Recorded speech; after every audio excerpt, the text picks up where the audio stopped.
It's a lot of cash you're pulling out. What are you doing here? Using the ATM? You got a call about possible robbery around here. I'm not robbing anything. Funny thing is, it's usually your type hanging around these ATMs before the bank gets hit. My type? Yeah. I'm withdrawing my own money. That can't be your money. Look at you. Explain why you're really here tonight.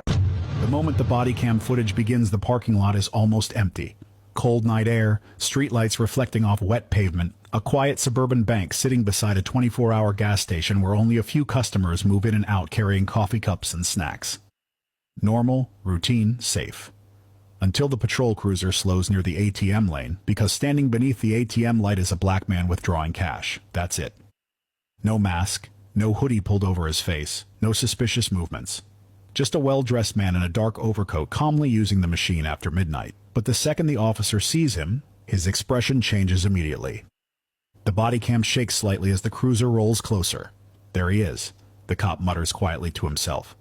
The ATM screen glows blue against the man's face while bills slide slowly from the machine. The man folds the cash calmly, counts it once, then places it neatly into an envelope, professional, relaxed, like somebody handling his own money, because that's exactly what Marcus Reed is doing. Late 30s, sharp haircut, clean beard, dark wool coat over business clothes. The kind of man who looks more like he just left a corporate office than a crime scene. But apparently to the officer none of that matters. The patrol cruiser stops hard beside the curb. Door swings open immediately. Fast, aggressive already. The officer steps out with one hand resting near his belt while staring directly at Marcus like he already expects trouble. "Hey!" Marcus turns calmly from the ATM. "Yes, officer?" The cop walks closer without returning the greeting. Eyes immediately dropping toward the thick stack of cash in Marcus's hand, then back up to his face, and something about the combination clearly bothers him. "That's a lot of cash." Marcus glances briefly at the envelope, then back at him. "It's my money." The officer scoffs quietly. "Uh-huh." Marcus studies him carefully already, because the tone feels wrong instantly. Before we dive in, comment which country you're watching from. Let's see how far this documentary travels. The officer steps closer toward the ATM machine. "What are you doing out here tonight?" Marcus blinks once. "Using the ATM." The officer smirks slightly. Funny answer. It's the honest one.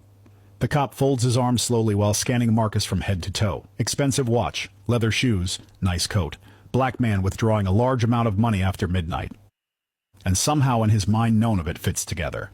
"We got reports about possible robbery crews working this area." Marcus's expression stays calm. "I'm not robbing anything." The officer glances toward the stack of bills again, then back at him.